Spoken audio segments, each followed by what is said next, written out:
واتقوا فتنة لا تصيبن الذين ظلموا منكم خاصة واعلموا أن الله شديد العقاب۔ اور اس فتنے سے ڈرو جو خصوصیت کے ساتھ انہی لوگوں پر واقع نہ ہوگا جو تم میں گنہگار ہیں، اور جان رکھو کہ اللہ سخت عذاب دینے والا ہے۔ اسی طرح ابو بکر رضی اللہ عنہ کی حدیث بھی جو ہے یہ بھی سنن سے ہی ثابت ہے، کہتے ہیں کہ قال ایھا الناس انکم تقرؤون هذه الآیہ یا ایھا الذین آمنوا علیکم انفسکم لا یضرکم من ضل اذا اہتدیتم۔ یہ آیت پڑھنے کے بعد جو ہے ابو بکر رضی اللہ عنہ نے کہا کہ اے ایمان والو تم لوگ یہ آیت پڑھتے رہتے ہو، اور یہ آیت کے اندر یہ بھی لکھا ہے کہ اے ایمان والو تم اپنے ایمان کو سنبھال کے رکھو، تم اگر ایمان پر ہو اور تم ہدایت پر ہو تو لوگوں کی برائیاں تمہیں نقصان نہیں پہنچا سکتی۔ تو یہ آیت سن کے لوگ یہ اطمینان کر لیتے تھے کہ لوگ برائی کرتے رہیں اس سے ہمیں کیا ہے، لیکن ہم تو دین پر ہیں، ہمارا تو کوئی مسئلہ نہیں، ہمیں کچھ نہیں ہوگا۔ لیکن آگے انہوں نے کہا کہ میں نے انی سمعت رسول اللہ صلی اللہ علیہ وسلم یقول ان الناس اذا رأوا الظالم فلم يأخذوا على يديه اوشك ان يعمهم الله بعقاب منه۔ کہتے ہیں کہ یہ تو ٹھیک ہے، تم اپنے آپ کو اس خوش فہمی میں ڈال دیا کہ آیت کہتی ہے کہ ایمان والوں کو نقصان نہیں پہنچے گا برائی کرنے والوں کے ان کی برائی سے، اور ہم ہدایت پر ہیں تو ہمیں نقصان نہیں پہنچے گا۔ لیکن اللہ کے رسول صلی اللہ علیہ وسلم نے کہا، یہ ابو بکر سمجھا رہے ہیں کہ دیکھو آیت کا مطلب یہ نہیں ہے کہ تم اس آیت سے بس اپنے آپ کو سمجھ لو کہ تم اطمینان اور سکون سے اور تم بچ جاؤ گے اللہ کے عذاب سے، نہیں۔ کہا کہ نبی پاک صلی اللہ علیہ وسلم سے میں نے اپنے خود سنا ہے کہ آپ نے کہا تھا کہ جو شخص وہ لوگ جب ظالم کو ظلم کرتے ہوئے دیکھتے ہیں اور پھر اس کو ظلم سے نہیں روکتے ہیں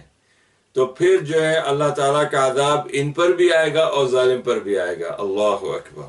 تو پتہ یہ چلا اس کے اندر ایک اور بات واضح ہو گئی۔ پہلی احادیث کے اندر بات واضح ہوئی ہے کہ جب نیک لوگ ان لوگوں کے درمیان میں ہوں گے جب برائیاں ہوتی ہوں گی یا برائیاں بہت زیادہ ظاہر ہو جائیں گی، تو جب اللہ کا عذاب آئے گا تو وہ لوگ بھی اس میں شامل ہو جائیں گے۔ لیکن یہ وہ لوگ تھے جن لوگوں کے پاس روکنے کی طاقت استطاعت نہیں تھی اور کوئی راستہ نہیں تھا اپنے آپ کو ان سے دور ہونے کا۔ لیکن اس حدیث کے اندر یہ بھی بتایا گیا ہے کہ ایک تو وہ اس حدیث میں گناہ کا ذکر ہے، اس حدیث میں یہ بتایا گیا کہ ظالم کے ظلم کو دیکھ کر چپ رہنا اور اس کو ظلم سے نہ روکنا یہ بھی ایک سبب بنے گا جو ہے عذاب کا۔ تو اس کے اندر دونوں شامل ہو گئے، تو ظالم کو ظلم کرتے ہوئے دیکھ کر اس کو نہ روکنا، تو یہ ایک بات بن گئی کہ تم بھی ظالم کے جیسے ہی ہو کیونکہ تم ظالم کے ظلم سے راضی ہو، تو اس وجہ سے جو ہے تم پر بھی عذاب آئے گا۔ پھر اس کے بعد کہتے ہیں کہ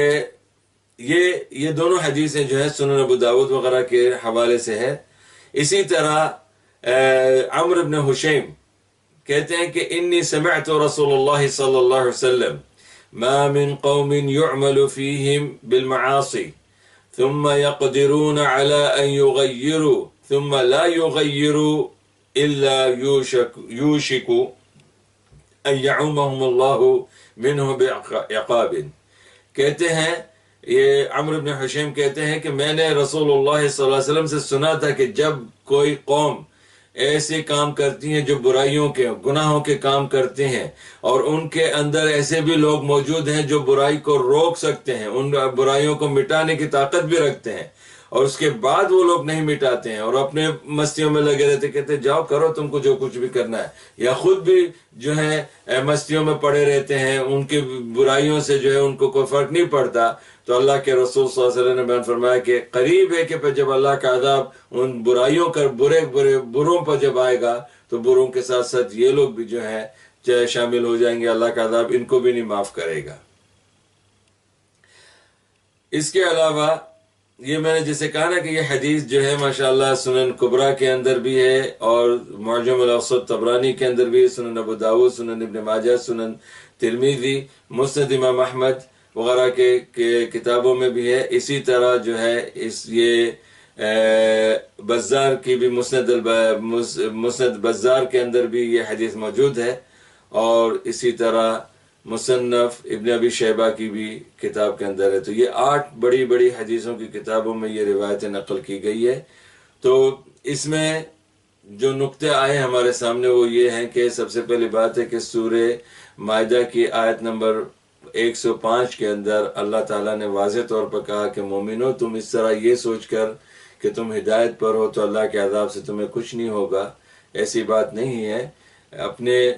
ایمان کے ساتھ ساتھ تمہیں چاہیے کہ تم جو ہو دوسروں کی بھی فکر کرو، اور ارد گرد جو برائیاں ہو رہی ہیں، جیسے بھی ہم جو ہیں یا مغرب میں بیٹھے ہوئے، اگر مشرق کے اندر کچھ ہو رہا ہے تو ہمیں بھی ذرا چوکنا ہو جانا چاہیے کہ اگر میرے گھر کے بازو کے جو گھر میں